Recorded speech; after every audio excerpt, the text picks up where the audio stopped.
Hey guys, all right. Oh, I'm so mad. But I just thought this was such a real moment, and I know that you will totally understand and totally get it, and frankly, I could use the support. So, okay. So I have not talked to my family in months. And thank goodness. Like, I think the last time I talked to my dad was November of 2015. And that was a awkward conversation, of course, because at this point I'm just done with, you know, trying to talk to them or see him as my father, because it's just, he's not my dad. I mean, yeah, he, created me, but that's about it. And I've not talked to my mom in 3 years, which is so nice. And I talked to my sister in January because it was her birthday. And you have to understand my sister. So my sister is mentally handicapped. So she is in her 20s, but she is mentally, cognitively probably about a 5 to 6 year old, maybe even 4 year old. So she's mentally handicapped. So bless her heart, she doesn't understand what's going on or anything like that. So anyway, God, oh, I'm so mad. So what happened was, and now it all makes total sense. Like, I'm totally putting the dots together still while I'm while I'm doing this, because it pretty much just happened. So anyway, so I called my sister in January because it was her birthday. Wished her happy birthday. We had a lovely little conversation, and she asked when, she could see me, and I said, I don't know when, because I've got to get my finances in order. And also too, honestly, I need emotional support before I would ever go visit my family, because I need someone with me. Like, I have finally accepted the fact that I cannot see my family on my own. I just can't, So, I mean, bottom line is that I'm probably going to need to be married or engaged or with someone who could really be a support system to me in that time.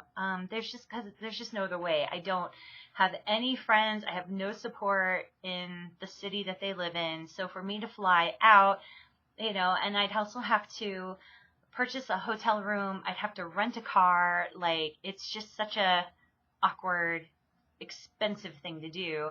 And at the same time, I just can't, I will not face my mother again, without someone there by my side.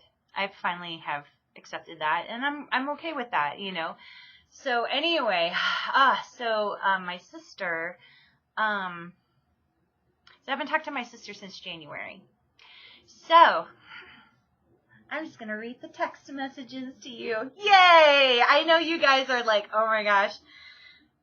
You can so relate to this, can't you? All right. So I was having just amazing day. And I still am. Like, honestly, like, I know this is drama and I know it's hurtful, but I thank goodness I've done so much work, and thank goodness I have such great support from the people in my life. This is honestly the best I've felt, like, probably ever in my life. It's just so good. So honestly, like, today was a good day for this to happen, because I know I can do this video with you and then brush it off and move on. So,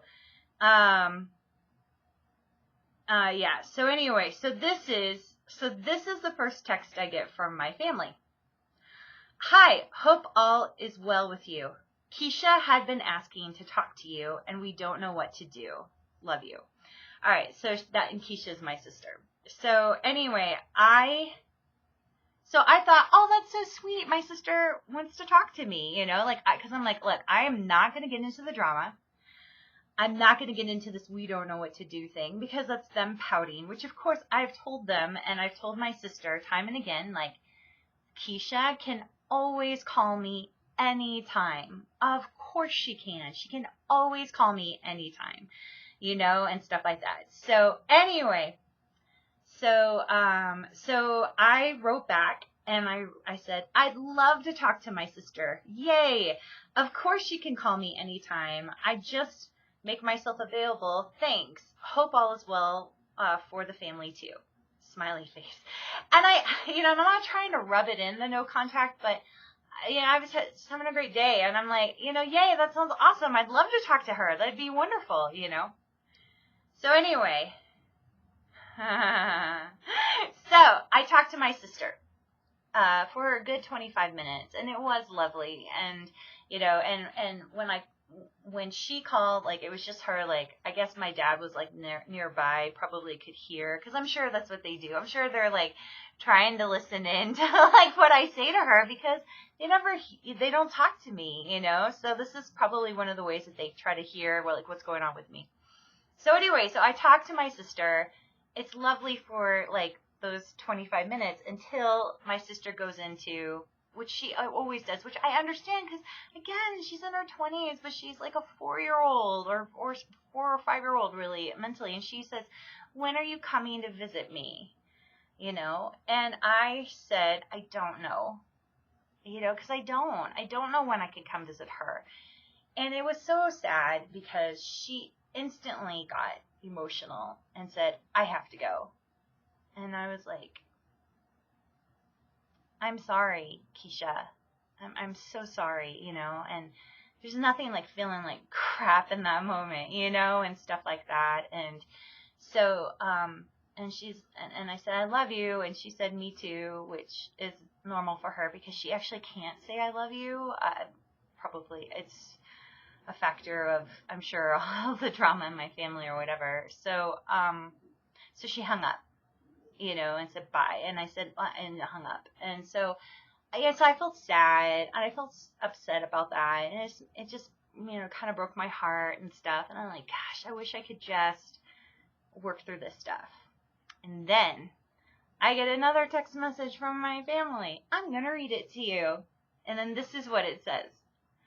So first sentence, it was Mom's suggestion that Keisha talk to you. Wait, you said that it was Keisha's. Keisha was asking for me. She wasn't. My mom put her up to it. Now let's talk about this.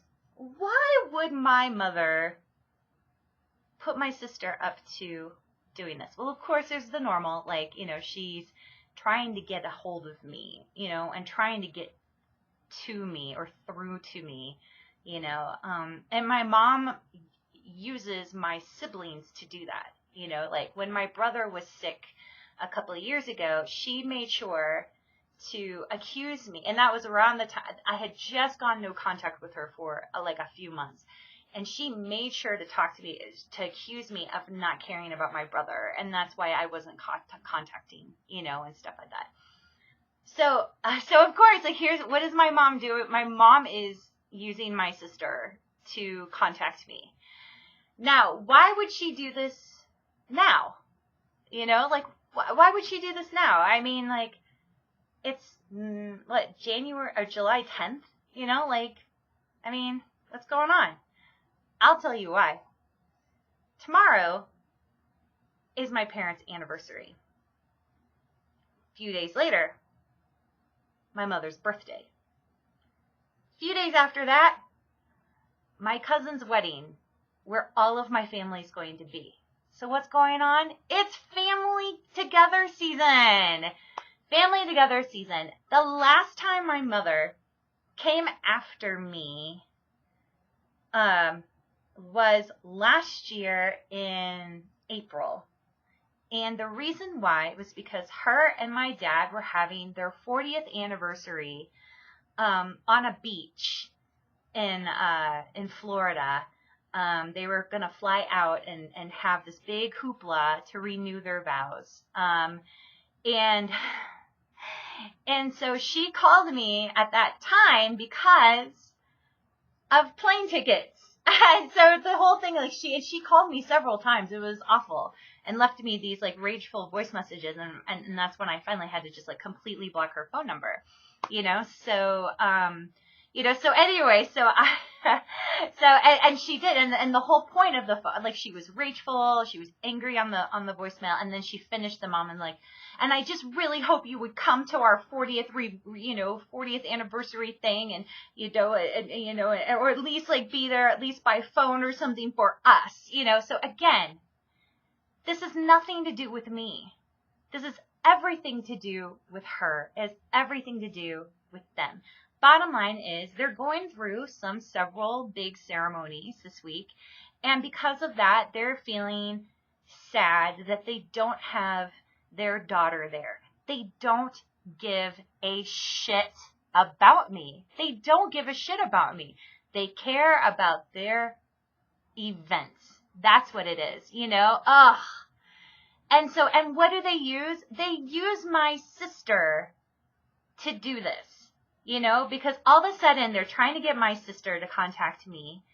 And then we do this 20-some minutes. And of course, poor Keisha, like, she's upset about all of this going on, of like why I'm not contacting them, because like she's, they're using her as the game piece. And so anyways, I'm going to continue reading this text message because it's wonderfully long and dramatically juicy. And I know all of you guys will be like, oh my gosh, I've gotten the same thing from my family, especially those of you who've gone no contact. So anyway. All right. So this is it. So it says, it was Mom's suggestion that Keisha talks to you. She knows how much Keisha cares. And it's like, but if Keisha doesn't want to talk to me, that's her right. That's her responsibility. And it's for her. And why doesn't she want to talk to me? Probably because she doesn't want to hear that I'm not coming to visit her right now. Like, this is a painful situation between us. And she's as much of a victim as I am in all of this, and stuff too. So, anyway. And then he says something, and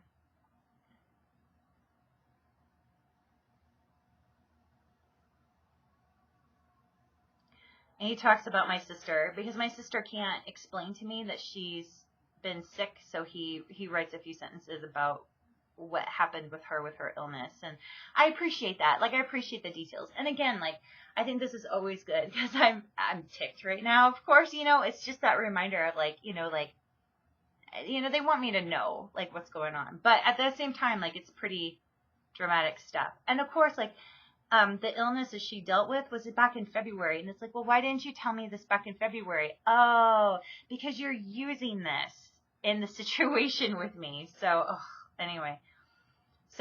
And then, so they say, like, your sister's been ill since February, and, and it's like slowly getting better. And I'm like, okay, good to know, thanks for telling me now. And that's fine. It is what it is. So anyway, then this is the text message from my dad to me. So Dad's defending my mom. All right, so he says, my cousin Janet had brain cancer. Mom spent 24 days with her to take care of her for chemo radiation treatments. And I'm like, okay. So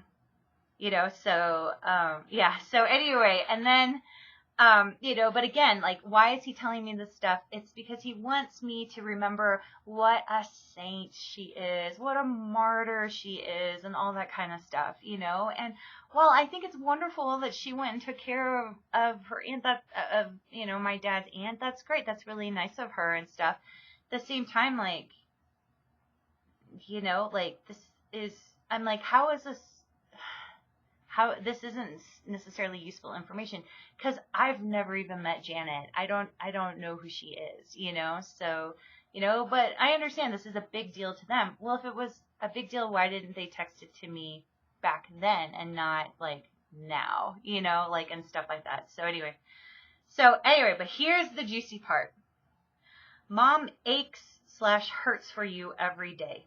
Doesn't understand why you can't make things better. Neither do I. And I'm like, okay. Again, it's amazing how, like, the whole denial thing works. Mom aches and hurts for you every day. Like, the whole, like, what she does? She sits. I mean, he's explained it. She sits and she mopes about me, and she sulks about me, and she grieves. But she does nothing about it. Like, she doesn't ever read up on like, or figure out like how, like what have I done as a parent? Like what was my pattern? What did I do in my history? And also too, the thing is that we've had discussions about this stuff, you know, like it's the same. You guys know, untreated borderline. This is how the whole cycle goes. You know, mom's a victim. You're the bad person. You're the one that's hurting them because you're making decisions to take care of yourself because they won't work through it, you know? So anyway, and of course, like, doesn't understand why you can't make things right? You can't make things better. You know, like, you know, it's the whole, like, you're the bad daughter and she's the poor victim because she's just thought she had a daughter that, you know, she just wished she had a daughter that loved her or whatever, you know, stuff. So anyway.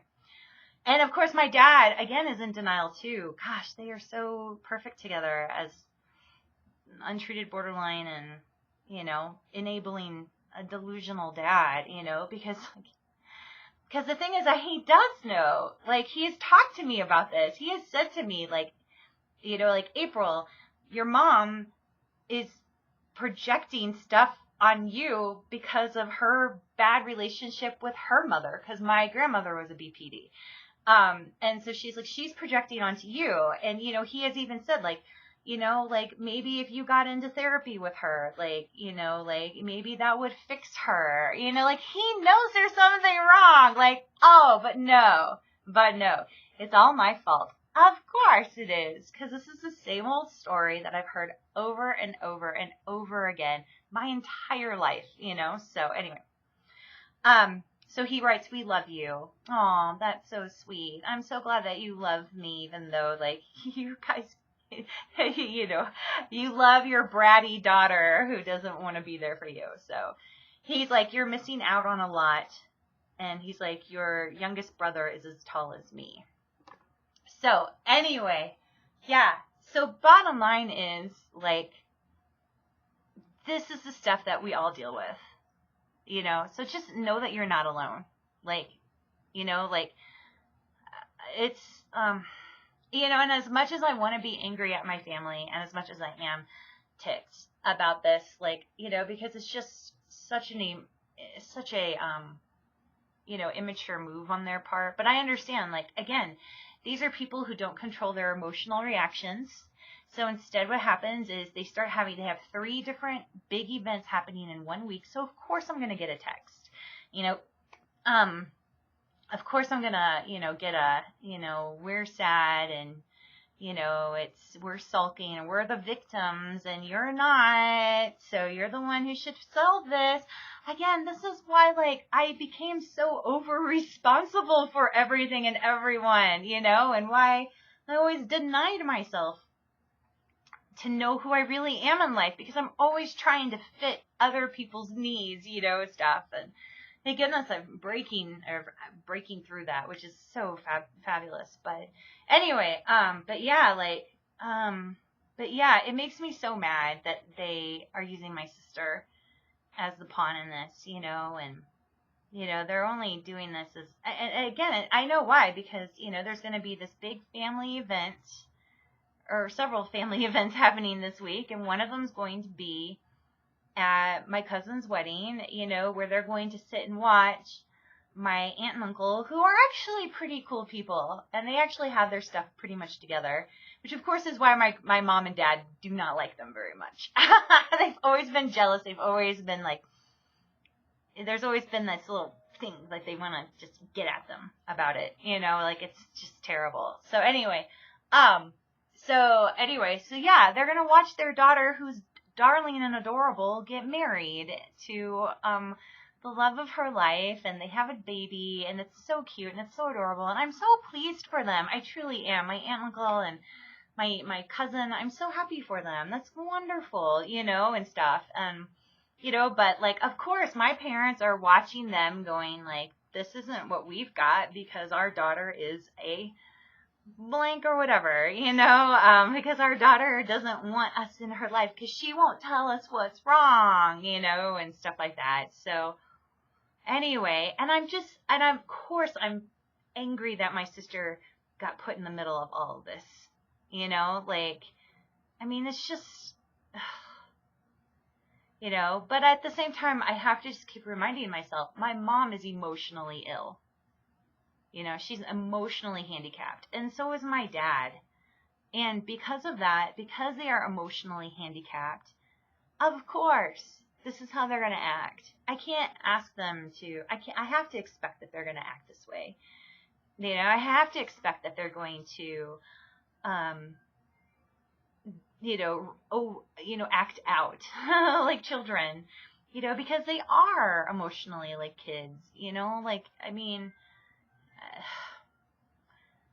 there's no real discussion. There's always just guilt and shame and blame. And anytime that I have tried in the past, because I got lured in by them saying, we want to fix this, we want to help. You guys know the story. If you've ever had your parents say the same thing, it's always backfired, because if they're untreated, they can't see it, and they're not getting the help and support that they need in order to see it. But instead, what do? They blame it on their kids. They blame it on their children for being the ones who aren't providing them the support. Again, oh God, I am so done with people who keep relying on outside of themselves for support, and not going you know what, you want to know what's wrong? Start looking within. Start figuring that out. You lost your daughter 3 years ago because you wouldn't look in. You wouldn't look inward. And, and instead you just continue to blame. You continue to make her, you just want to keep blaming her and want her to be the scapegoat, and I just won't put up with it, So yeah, so so what am I going to do? I don't really know. I'm going to need a day probably to figure it out. Part of me really just wants to text back and be like, I know you've got your anniversary, mom's birthday, and I know this is a big week for family stuff, so it's not a surprise that you guys would try to reach out to me. However, I do want to say, I want to put a stop to the texting, you are not allowed to text me, this kind of stuff. If you want to actually have a productive, no, I don't even want to do that. I don't want to give them an inch, because you know how that goes. You give them an inch and they will stomp all over you. And I don't have the time for that. I don't have the time. I don't have the time. I don't have the emotions. I don't have the energy for it. I don't have, that's where I would really, and if I was really to face this, I would really want a family with me who's in my life, I'd really want more emotional support. I've just learned, I can't stand up to them by myself. I just can't, and I'm not going to, and that's okay, so I don't know what to do. Part of me just wants to delete the text and just let it go and move on, because that's a cool thing. I have done enough work where I do feel like I can totally do that, I can totally let it go and not want to get back at them, because I know what happens. This is just the same dang cycle. It's the whole they just want to suck me back in, and so if they razz me like this, then they're going to get a response. And if they get a response, then they can keep winding me in. And I'm I'm done. I am done, and I don't care. I don't care if people in my family think that I'm off my rocker. Most likely some do. I'm sure some of them think I am just the most, vile person in the world to, deny a mother who spends 24 days at a hospital with an aunt. I get that. I get why, I'd have relatives like that, but I probably got some who were also something feels a little shady anyway when it comes to April's parents. So I'm sure, maybe there's more to this picture than what, we hear from them, and stuff. And I think any of my relatives who actually follow me, on Facebook, they see that, I really do take care of myself, and I'm very much, proactive, working through things and stuff, and, then I have my life together. But honestly, too, I don't care about their opinions. I just don't. I know what's right for me.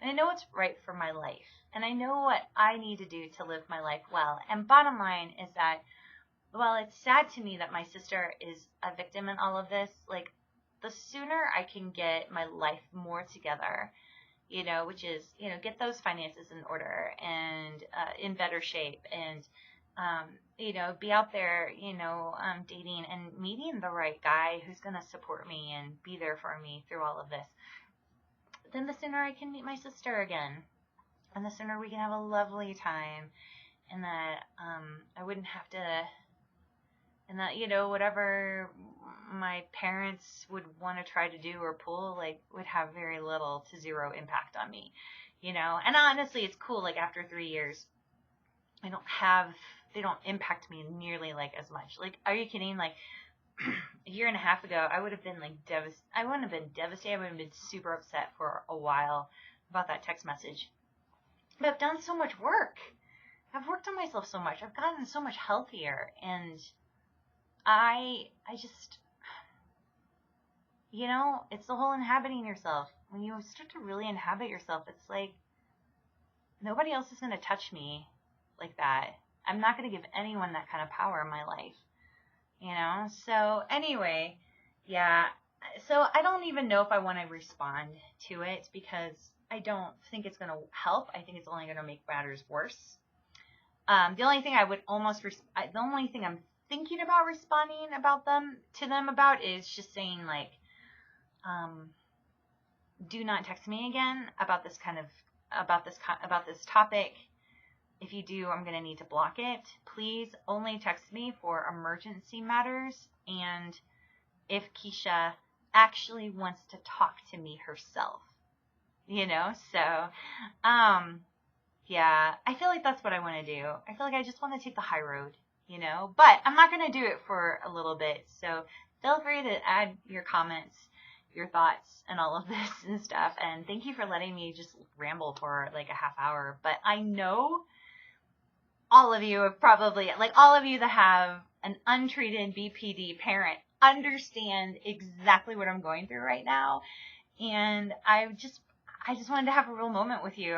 So yeah. And I know that, like,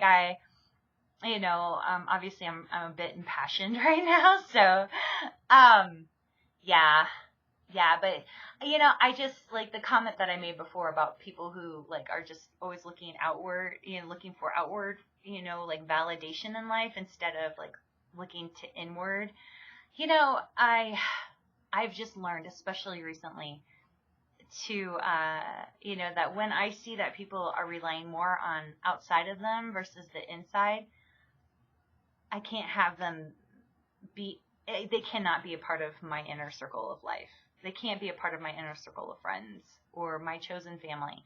I really need to protect that part of me and that part of my life. And so whenever I start to see people who are, just continuing to seek out validation from outside of, like, themselves, or, they're not dealing with their own stuff, like they're avoiding it or ignoring it, or, turning things into obsessions or things like that. Like, I don't want those kinds of people in my inner circle. I love them as distant friends or distant people or acquaintances, but not in my inner circle. So anyway, so that's what I was referring to. So that's what I meant by that comment. And I think that's it. So yeah, thanks for letting me ramble and vent. And just know that you're not alone. Like, we are all dealing with this kind of drama. But again, it's completely our choice how we decide we want to deal with it. Do we really want to engage it, or do we want to go, like, how can I make the best choice for myself in this situation? Because that's really the only responsibility I have, much to the disagreement of my mother. So anyway, yeah, so I hope you guys have a great day, and you take care. Bye.